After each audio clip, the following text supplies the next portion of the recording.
যুক্তরাষ্ট্র ও ইসরায়েলের যৌথ অভিযানের মুখে ইরান ও তার মিত্রবাহিনী একাধিক ফ্রন্টে জবাব দিতে থাকায় মধ্যপ্রাচ্যের যুদ্ধ পরিস্থিতি আরও জটিল ও বিস্তৃত আকার ধারণ করেছে। 28 ফেব্রুয়ারি ইরানের সর্বোচ্চ নেতাকে হত্যার মাধ্যমে শুরু হওয়া এই সংঘাত এখন দ্বিতীয় মাসে পা দিয়েছে। ইসরায়েলি বাহিনী জানিয়েছেন তারা তেহরানের নৌ অস্ত্র তৈরির একটি শিল্প কমপ্লেক্সে হামলা চালিয়েছে। ইসরায়েলের সামরিক বাহিনীর মুখপাত্র জানিয়েছেন কয়েকদিনের মধ্যে ইরানের সামরিক শিল্পের সব গুরুত্বপূর্ণ স্থাপনায় হামলা শেষ করা হবে, যাতে ইরানের অস্ত্র উৎপাদন সক্ষমতা বহুদিনের জন্য ধ্বংস হয়ে যায়।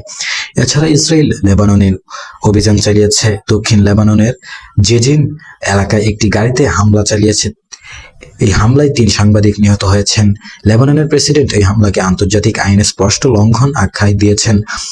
এছাড়া লেবাননের 9 জন উদ্ধারকর্মী ও 2 জন সেনা সদস্য নিহত হয়েছেন।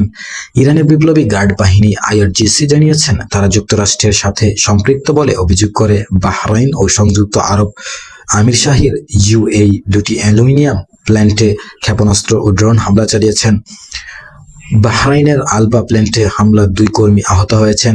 ইরান এছাড়াও ইসরায়েলকে কেন্দ্রীয় একটি গ্রামে সরাসরি ক্ষেপণাস্ত্র হামলা চালিয়েছেন। এতে কমপক্ষে 11 জন আহত হয়েছেন এবং বেশ কয়েকটি বাড়ি ও গাড়ি বিধ্বস্ত হয়েছে। এই গ্রামটিতে যুদ্ধ শুরুর প্রথম দিকে ইরানের ক্ষেপণাস্ত্র হামলায় 9 জন নিহত হয়েছিলেন। ইরান আরও হুঁশিয়ারি দিয়েছেন ইসরায়েলি হামলায় তাদের 2টি বিশ্ববিদ্যালয় ধ্বংস করা হলে তারা মধ্যপ্রাচ্যের যুক্তরাষ্ট্রের বিশ্ববিদ্যালয়গুলিতেও হামলা চালাতে পারে।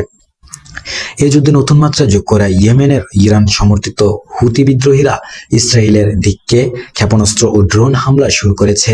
24 ঘন্টারও কম সময়ের মধ্যে তারা ইসরায়েলের দিকে দুধফা হামলা চালানোর দাবি করেছে। ইসরায়েলের বিমান প্রতিরক্ষা ব্যবস্থা এই ক্ষেপণাস্ত্রগুলো আটকাতে সক্ষম হয়েছে বলে জানা গেছে। যুক্তরাষ্ট্র মধ্যপ্রাচ্যে আরও সামরিক শক্তি বাড়াচ্ছে। প্রায় 3500 মেরিন ও নৌসেনা নিয়ে একটি উভচর বাহিনী এই অঞ্চলে পৌঁছেছে। পেন্টাগন ইরানের ভূখণ্ডে কয়েক সপ্তাহব্যাপী স্থল অভিযানের পরিকল্পনা করেছে বলে জানা যায়। তবে প্রেসিডেন্ট ট্রাম্প এখনো এই পরিকল্পনা অনুমোদন করেননি। হরমুজ প্রণালী কার্যরত বন্ধ থাকায় বৈশ্বিক জ্বালানি বাজারে চরম অস্থিরতা তৈরি হয়েছে। পাকিস্তানে 1 মাসেরও কম সময়ে 5মবারের মতো জেট ফুয়েলের দাম বাড়ানো হয়েছে। কাতারের একটি বৃহৎ এলএনজি টার্মিনালে হামলায় বিশ্বের 20% এলএনজি উৎপাদন ক্ষতিগ্রস্ত হয়েছে।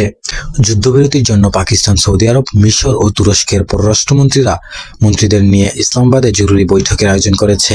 হতাহতের সংখ্যা এই যুদ্ধে এ পর্যন্ত 1300 এর বেশি মানুষ নিহত হয়েছে বলে জানা যায়। আপনারা দেখছেন এনটিএন নিউজ বারহাট্টা।